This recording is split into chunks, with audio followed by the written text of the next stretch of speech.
By hour 18, your own shadow might start looking like it's moving on its own.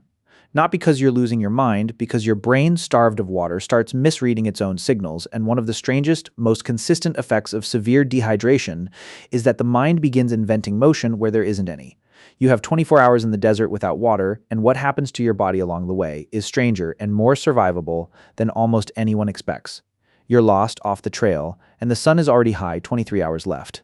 Here's what's actually happening to you right now in air this dry and this hot. Physiologists who study heat stress say the human body can lose over a liter of water per hour through sweat alone in extreme desert heat, especially with any physical exertion at all.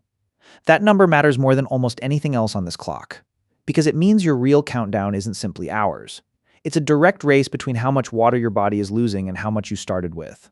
Why does the desert kill so much faster than people expect compared to almost any other survival scenario? Because your body's own cooling system, sweating, becomes the thing working against you. Every drop of sweat that evaporates is water your body will never get back until you drink again, and in a hot, dry, moving air environment, that evaporation happens almost instantly, hiding just how much fluid you're actually losing.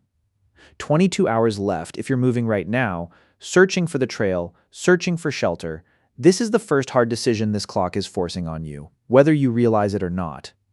Wilderness medicine researchers who study desert survival are direct on this point.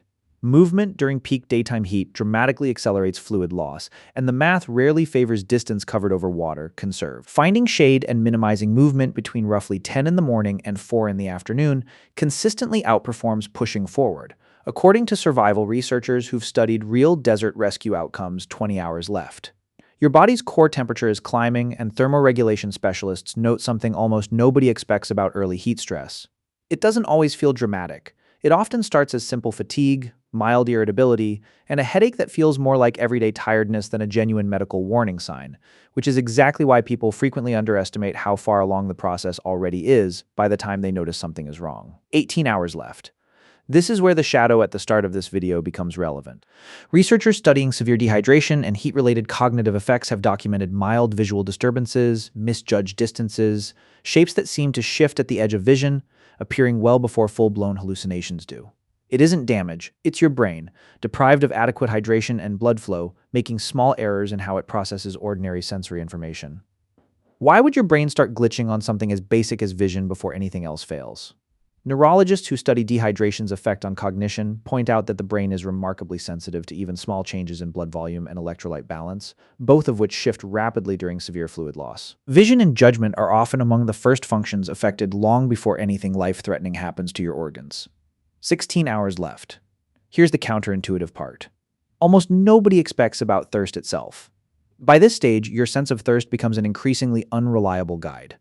Physiologists studying dehydration have found that the body's thirst response can actually lag behind its real fluid deficit, especially once dehydration becomes moderate to severe, meaning you can be dangerously low on water while your mouth and throat report only moderate discomfort. This is part of why survival experts consistently emphasize proactive water discipline over waiting to feel thirsty as your guide. 14 hours left. If you have any water left at all, this is the point where how you use it matters enormously. Survival physiologists are consistent on a detail that surprises most people. Small, frequent sips are absorbed and utilized by your body more effectively than large, infrequent gulps, because your system can only process fluid so quickly before excess is simply lost again through sweat or urination without meaningfully rehydrating your tissues. 12 hours left, something else becomes critical around the halfway point of this clock. Electrolyte loss, not just water loss, becomes a genuine concern, particularly sodium lost continuously through sweat. Wilderness medicine researchers note that severe electrolyte imbalance can eventually contribute to muscle cramping, confusion, and, in extreme cases, dangerous heart rhythm disturbances, which is exactly why plain water alone in extended survival scenarios isn't always the complete picture. 10 hours left, your urine, if you're able to produce any at all, has become a genuinely useful diagnostic tool at this stage. Something survival medicine instructors teach explicitly. Darker, more concentrated urine signals your kidneys working overtime to conserve every possible drop of remaining water in your body, a direct visible readout of how dire your fluid situation has actually become. 8 hours left. This is where nighttime, if you make it there, becomes your unexpected ally rather than a new threat. Desert survival researchers emphasize that overnight temperature drops in arid environments can be dramatic, sometimes 40 degrees Fahrenheit or more from daytime highs, which means the same desert that was actively working against you during the day suddenly stops accelerating your fluid loss once the sun goes down. 6 hours left. If your body temperature climbs into genuinely dangerous territory during the hottest stretch of this ordeal, heat stroke becomes the acute threat layered on top of dehydration itself. Emergency medicine researchers describe confusion, the cessation of sweating despite extreme heat, and rapid heartbeat as critical warning signs that the body's cooling system has begun to fail entirely. A medical emergency distinct from, and often more immediately dangerous than, dehydration alone. 4 hours left. Whatever shade or shelter you've found by this point matters more than almost any other single decision on this clock. Researchers who study desert survival outcomes consistently find that people who located and stayed near any form of shade, even minimal, dramatically outlasted those who didn't, regardless of how much water either group had access to. 2 hours left. If rescue is searching for you, visibility now matters as much as hydration. Search and rescue specialists note that reflective surfaces, bright clothing, or any signal visible from the air can dramatically shorten the time between when a search begins and when it succeeds, sometimes mattering more than any other single factor in the outcome. 1 hour left. Whether this ends in rescue or in reaching help under your own power, the decisions that mattered most on this entire 24-hour clock were made far earlier than this final stretch.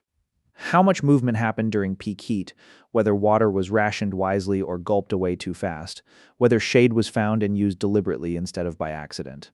Here's what all of this actually means for anyone who's ever driven past open desert without a second thought about what's actually out there. The 24-hour window was never really about the 24th hour.